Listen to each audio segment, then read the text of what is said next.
Hello, Brigida Cook here. I know that I said last week I was going to talk about the rosary this week, but I changed my mind. I actually was praying during Mass about what I was feeling led to talk about, and that was not it. I was brought in a totally different direction. So, anyways, I hope you're all having a very happy Pentecost today, and I wanted to read something that I stumbled upon. It's in a meditation rosary book I have, and it's always stuck with me because it's so profound. So, it is a bishop telling a story that he had. It was a conversation he had with a faithful Protestant.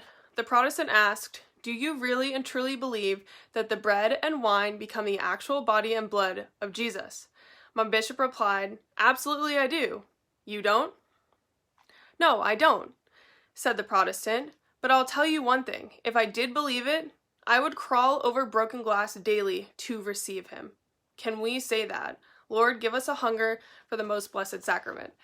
So I know I shared something recently about this, but it is very profound because many of us, whether we're Catholic or we're not Catholic, and we hear of Catholics believing that the host truly becomes Jesus, and it is the holy sacrifice of the Mass, we sometimes, as Catholics, we can get lazy, we can forget this, we can just like go through the motions, but we truly, if we are truly believing, and we know, because this is dogma of the church, that when the priest is saying Mass, that sacrifice of that host is becoming Jesus, but we don't always act like it is the problem, is we're not, if we're believing this, right, we should hypothetically be willing to walk on broken glass, to go to communion, to receive him.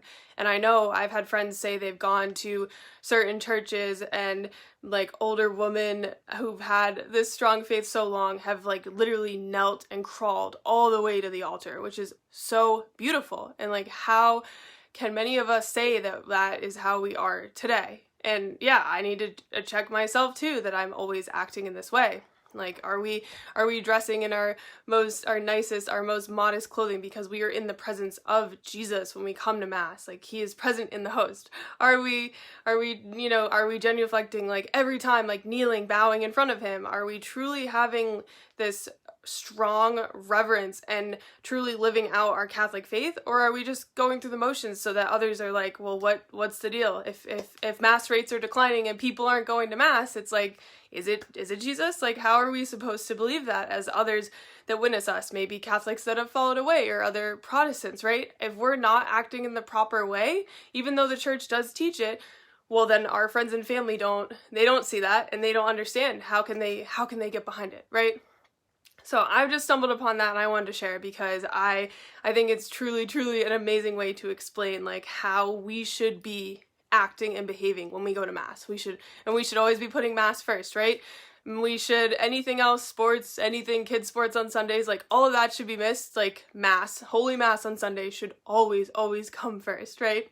And my priest like spoke about some of this stuff today too, because we had two little children receive their first communion, which was so beautiful. And he was speaking about that, this is the bread of life. And, bread isn't living, right? So Jesus is saying that, yes, this bread becomes his body. Like, I don't know. I get really excited about this stuff, clearly. And again, he went on a little bit more, giving a little homily to the kids that were receiving and saying, this is literally Jesus, like, remember this day. He's like, I remember my first communion too. And it was really beautiful to see those children dressed in their wonderful outfits and receiving Jesus for the first time, and how excited they were. But next time, I know this is really short, so I hope you all had a good Pentecost, happy, and a beautiful, beautiful May. Next time I will share a little bit about why the church had always taught previously that when speaking of reverence and everything for the Eucharist, why we would receive on the tongue. And this is not out of judgment for anyone who doesn't receive that way, but the church did traditionally always do it this way and always taught it, and there are reasons for it, so I do want to like touch on that a little bit. But so I hope that it'll help you out if you've wondered that, or why there are some churches or some Catholics that still receive the traditional way on the tongue when they go to Holy Mass and when they go to communion.